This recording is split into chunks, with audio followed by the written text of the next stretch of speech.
সকাল সকাল নিজের মুখ ফুক একদম লুকিয়ে মুকিয়ে যাচ্ছিলাম নিজের মিশনে। সেটা হচ্ছে ভাইফোঁটা মিশন। তো ভাইফোঁটার দিন সকাল সকাল আমি বেরিয়ে পড়েছিলাম আমার বাড়ি কাঁথি থেকে দুর্গাপুর। তো ভেবেছিলাম এতটা জার্নি হবে না, মানে এত লং জার্নি হবে না, বাট কাঁথি থেকে দুর্গাপুরটা অনেকটা দূর। তো একটু অলমোস্ট 10 hours, অলমোস্ট মানে 9.5 hours or 9 hours নিয়েছিল। বাট কিছু করার নেই।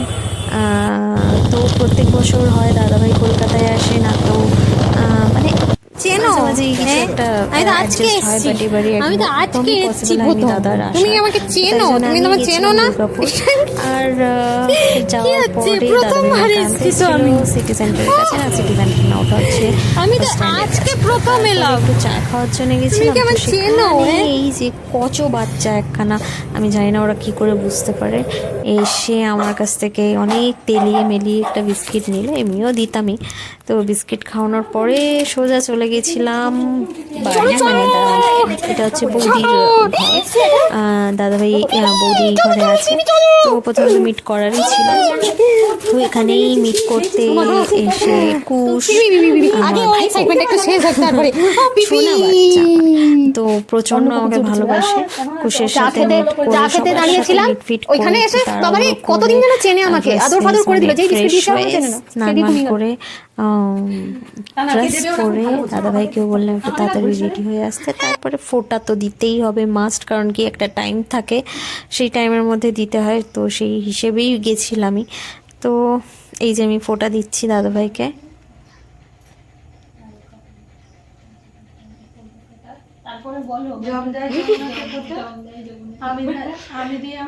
ভুলেও গেছিলাম মন্ত্রটা, বাট ইটস ওকে, সবই তো মন থেকে।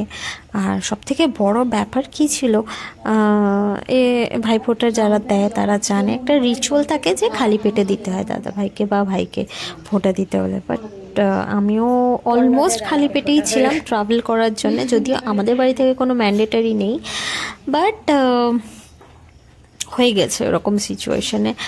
আমি শুধু বিস্কিট আর জল খেয়ে পুরো ট্রাভেল করেছি, কারণ আমি ট্রাভেল করলে প্রচণ্ড লিমিটেড খাই। তো তাই জন্যে এনিওয়ে ভালো গেছে আমার দিনটা, খুবই ভালো গেছে। আর বছরে একবার দাদাভাইয়ের সাথে এইরকম সিচুয়েশনে দেখা করতে গেলে একটা ভালোই হয়। বৌদি, তারপরে মাসি মেসো সবার সাথে একটু দেখাও হয়ে যায়, তো ভালোই লাগে। না না, আমার ঠাকুরের আসন থেকে বার করে মালগম বসিয়ে দিলাম দাদাভাইকে, এবার একটু খাওয়ার পালা। আমি দাদাভাইকে খাওয়াবো মিষ্টি, সে আমাকে খাওয়াবে একটু মিষ্টি, এটাই। তারপরে গিফটস। আর গিফট দিয়ে সত্যি বলতে এই দিনটা স্পেশালি হয়। আর এখানে জানি না কেন ভাইফোঁটাই নাম দেয়। আমি বলবো বোন হোক বা ভাই হোক বা দাদা হোক বা দিদি হোক, এই রিচুয়ালটা সবার জন্যই প্রযোজ্য, করাও উচিত, আমি মানি। তো এটাই। And here it is my gifts. তারপরে চলে গেছিলাম একটু ডিনার করে, মানে ভাত ফাত খেয়ে তারপরে চলে গেছিলাম, বেরিয়ে পড়েছিলাম দাদাভাইয়ের ঘরে যাব। তো মাঝে দাদাভাই একটু দাঁড়িয়ে কফি খাওয়ালো। তারপরে এই যে চলে যাচ্ছি দাদাভাইয়ের ঘরের দিকে, কলোনিতে ঢুকছি। আচ্ছা, ঢোকার পরেই হচ্ছে দাদাভাইয়ের বাইকের আওয়াজ শুনে এই যে তিড়িং যেভাবে দৌড়ে এলো। তিড়িংকে লাস্ট ইয়ার দেখেছিলাম, অনেক ছোট ছিল, এখন অনেক বড় হয়ে গেছে। আর তিড়িং চিনতেও পেরেছে আমাকে, আমার কাছে এসে কত কথা আদর করলো। আর এই যে তারপর ঘরে ঢুকে গেছিলো, কুশ নেই বলে, এখন হচ্ছে উনি রাজা ঘরের। তো দাদাভাই তারপরে খেতে দিল। বৌদি প্রত্যেক দিন রান্না করে পাঠায়, না তো রান্না করে দেয় ওকে, আর দাদাভাই খাওয়ায়, বেড়ে দেয় গরম করে। এবার হচ্ছে গিফটস, এই ক্যাডবেরির 6টা চকলেট সেট, তারপরে ব্রিটানিয়ার 2টো বাউলি, জ্যাম বাউলি মোস্ট প্রবলি, তারপরে হচ্ছে মিল্ক বিকিস। ও মাই গড, কত বছর পরে, মানে মিল্ক বিকিস তো 90s কিড উইল নো। তারপরে একটা ড্রাই ফ্রুটসের package, dark fantasy and hide and seek, আর একটা হচ্ছে চকো মাফিন ছিল। ওফ, যা, আমি তো প্রচণ্ড হ্যাপি এই গিফটটা পেয়ে।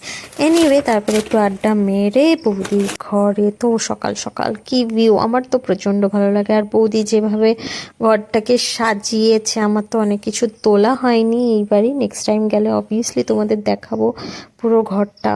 আর দ্যাটস ইট, এটাই ছিল। তো ব্যাক করার পালা।